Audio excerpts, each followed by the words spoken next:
Naa Anveshana versus బయాస్ అని యాదవ్ వీళ్ళిద్దరు కాంట్రవర్సీ గురించి మాట్లాడుకున్న ముందు అసలు మనం ఈ యూట్యూబర్స్ మధ్యలో ఫైట్స్ ఎందుకు జరుగుతాయి అన్న దాని గురించి మాట్లాడుకుందాం. At end of the video Naa Anveshana versus బయాస్ అని యాదవ్ కాంట్రవర్సీ పైన అయితే నా ఒపీనియన్ అయితే నేను షేర్ చేస్తాను. Well coming to the point, నేను వీడియో స్టార్ట్ చేసే ముందు నేను మీ అందరికి ఒకటే చెప్పాలనుకుంటున్నా. యూట్యూబ్ అనేది ఒక బిజినెస్. ఒక టిఫిన్ సెంటర్ ఎట్లయితే బిజినెస్, ఒక ఫ్యాన్సీ స్టోర్ ఎట్లయితే బిజినెస్, యూట్యూబ్ కూడా అట్లనే ఒక బిజినెస్. ఇక్కడ ఎవరి కోసం ఫ్రీగా చేయరు. యూట్యూబ్ అనేది బిజినెస్ అని నేను ఎందుకంటున్నా అంటే యూట్యూబర్స్ మధ్యలో ఫైట్స్ రావడానికి మోస్ట్లీ 2 ఇంపార్టెంట్ రీజన్స్ ఉంటాయి. అందులో ఫస్ట్ రీజన్ వచ్చేసి మార్కెట్ సాచురేషన్. దీనికి నేను మీకు ఒక బెస్ట్ ఎగ్జాంపుల్ చెప్తా. అప్పట్లో యాపిల్ ను సామ్సంగ్ కలిసి బిజినెస్ చేసేటోళ్ళు, కానీ ఎప్పుడైతే యాపిల్ కి వాళ్ళ ఐఫోన్ సేల్స్ తగ్గుతున్నాయి అని అర్థమైందో అప్పటి నుండి సామ్సంగ్ మార్కెట్ ని డామినేట్ చేయడానికి ట్రై చేసి, ఎట్లనో మీరు గమనించండి, సామ్సంగ్ ప్రీమియం యూజర్లు అందరిని అట్రాక్ట్ చేయడానికి యాపిల్ బడ్జెట్ లో ఐఫోన్ ని లాంచ్ చేయడం స్టార్ట్ చేసింది. IPhone plus series, iPhone mini series, iPhone yes series. ఎందుకు ఇన్ని రోజులు కలిసి బిజినెస్ చేశారు, కానీ ఎప్పుడైతే వీళ్ళకి కస్టమర్లు రారు అని అర్థమైందో, మార్కెట్ సాచురేట్ అయిందని అర్థమైందో,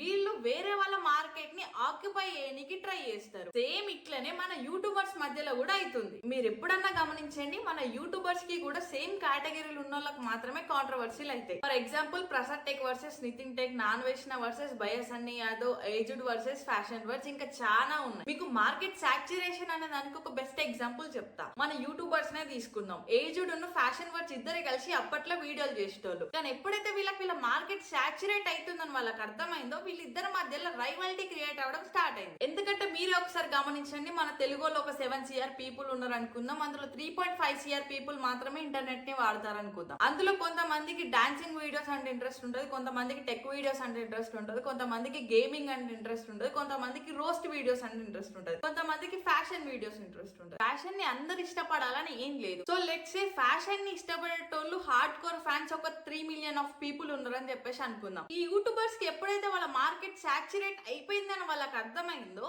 వీళ్ళు ఇప్పుడు ఏం చేస్తారు, వాళ్ళ ఫాలోవర్స్ ని వీళ్ళు ట్రాక్ చేసుకోనికి ట్రై చేస్తారు. ఈ ప్రాసెస్ లో యూట్యూబర్స్ మధ్యలో ఫైట్స్ స్టార్ట్ అవుతాయి. ఎందుకంటే మీరు గమనిస్తే ఎప్పుడైనా సేమ్ కేటగిరీలో ఉన్న యూట్యూబర్స్ మధ్యలో ఫైట్ అవుతుంది. ఎందుకంటే వీళ్ళ మార్కెట్ సాచురేట్ అయిన తర్వాత వీళ్ళకి ఇంకొంతమంది ఫాలోవర్స్ రావాలంటే ఇద్దరికిద్దరు కొట్టుకోవాల్సిందే. అందుకే నేను చెప్పేది ఒకటే, యూట్యూబ్ అనేది కూడా ఒక బిజినెస్, అన్ని బిజినెస్ లో లెక్క. యాపిల్ అంటే వాళ్ళ మార్కెట్ సాచురేట్ అయితే సామ్సంగ్ తోని కాంపిటీషన్ కి దిగింది, యూట్యూబర్లు దిగరా. And second reason, lack of maturity in the market. I'm repeating again, lack of maturity in the market, not in creator. ఎందుకంటే మీరు అబ్జర్వ్ చేయండి, అమెరికాలో రియల్ ఇంటర్నెట్ రెవల్యూషన్ ఎప్పుడు ఎక్స్పీరియన్స్ చేసి, స్టీవ్ జాబ్స్ ఐఫోన్ లాంచ్ చేసిన తర్వాత మొబైల్ పైన అందరికి ఇంటర్నెట్ వచ్చింది. మీరు గమనిస్తే మోస్ట్ పాపులర్ వెస్టర్న్ క్రియేటర్స్ అందరూ 2010 to 2011 మధ్యలో వచ్చిన వాళ్ళే. లైక్ MKBHD, మిస్టర్ బీస్ట్, వాళ్ళందరూ ఇంటర్నెట్ ని ఎక్స్పీరియన్స్ చేయబట్టి నియర్లీ ఒక 15 to 18 ఇయర్స్ అవుతుంది. కానీ మనం రియల్ ఇంటర్నెట్ రెవల్యూషన్ ని ఎప్పుడు ఎక్స్పీరియన్స్ చేసినామంటే 2016 లో ముఖేష్ అంబానీ గారు జియో తీసుకొచ్చిన తర్వాత. సో అప్పటి వరకు మనకు అసలు ఇంటర్నెట్ అంటే ఏంది, యూట్యూబ్ అంటే ఏంది అనేది కరెక్ట్ తెలియదు. సో వాళ్ళ మార్కెట్ లో వాళ్ళకి మెచ్యూరిటీ అనేది ఎక్కువ ఉంటది. ఎందుకంటే వాళ్ళు ఇంటర్నెట్ ని చూడబట్టి నియర్లీ ఒక 15 to 18 ఇయర్స్ అవుతుంది. మన క్రియేటర్స్ చూసే విధానం, వాళ్ళు చూసే విధానం చాలా డిఫరెంట్ గా ఉంటుంది. ఎందుకంటే మీరు గమనించండి, రైవల్ క్రియేటర్స్ కూడా కొలాబరేషన్ చేస్తారు. ఫర్ ఎగ్జాంపుల్ MKBHD ఇట్లా ఒక షూస్ లాంచ్ చేసిండు అనుకోని, దాని జరి దగ్గర యూట్యూబర్ వచ్చి ప్రమోషన్ చేస్తాడు. MKBHD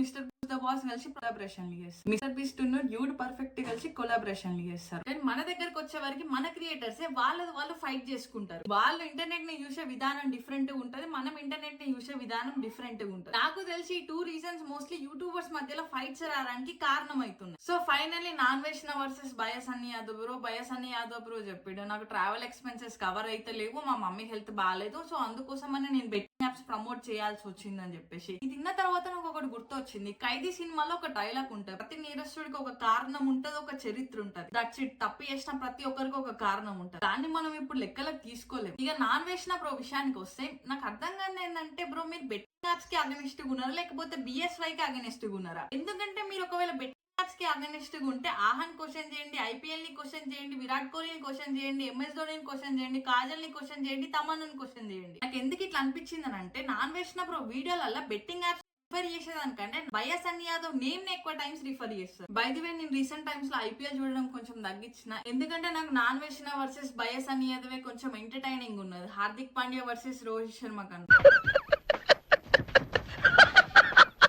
బ్రో బెట్టింగ్ యాప్స్ కి స్టాండ్ తీసుకున్న దానికన్నా బయసన్ యాదవ్ కి అగనెస్ట్ గా పోయినట్టు నాకు అనిపిస్తుంది. చెప్పినా కదా సేమ్ కేటగిరీలో ఉన్న వాళ్ళకే ఎప్పుడు ఫైట్స్ అయితే. ఇక మన దగ్గర కొంతమంది యూట్యూబర్లు ఉంటారు, బెట్టింగ్ యాప్స్ ని ప్రమోట్ చేయడం ఇల్లీగల్ కాదు కదా, గంజాయిని ప్రమోట్ చేయడం ఇల్లీగల్, డ్రగ్స్ ని ప్రమోట్ చేయడం ఇల్లీగల్ కదా అని చెప్పేసి కొంచెం బేస్లెస్ థింగ్స్ మాట్లాడతారు. నాకు అర్థం కాదు ఏంటంటే, మీరే అంటారు కదా ఒక 1 lakh సబ్స్క్రైబర్స్ వచ్చినప్పుడు 10 lakh సబ్స్క్రైబర్స్ వచ్చినప్పుడు మన అందరం ఒక ఫ్యామిలీ లెక్క అట్లా ఇట్లా అని చెప్పేసి. నేను ఒకటే ఒక క్వశ్చన్ అడుగుతా, కరెక్ట్ ఆన్సర్ చేయండి. మీ ఫ్యామిలీలో మీ తమ్మున్నో మీ అన్ననో మీ అక్కనో యాప్స్ లలో పెట్టి డబ్బులు ఓడగొట్టుకోవాలని చెప్పేసి ఎవరన్నా మీరు ఎంకరేజ్ చేస్తారా? లేదు కదా. నువ్వు మీ అన్నని చేయో, మీ తమ్ముని చేయో, మీ అక్కని చేయో, మరి యూట్యూబ్ సబ్స్క్రైబర్స్ ఎందుకు మీరు డబ్బులు పెట్టి మనం ఎంకరేజ్ చేస్తున్నారు? యూట్యూబ్ సబ్స్క్రైబర్స్ అందరూ మీ ఫ్యామిలీ అని చెప్పేసి అంటే మీకు కనీసం మీ ఫ్యామిలీ పైన ఆ మాత్రం రెస్పాన్సిబిలిటీ కూడా లేదా? ఇక్కడ ఫ్యామిలీ లేదు, తొక్కలేదు, మొత్తం బిజినెస్.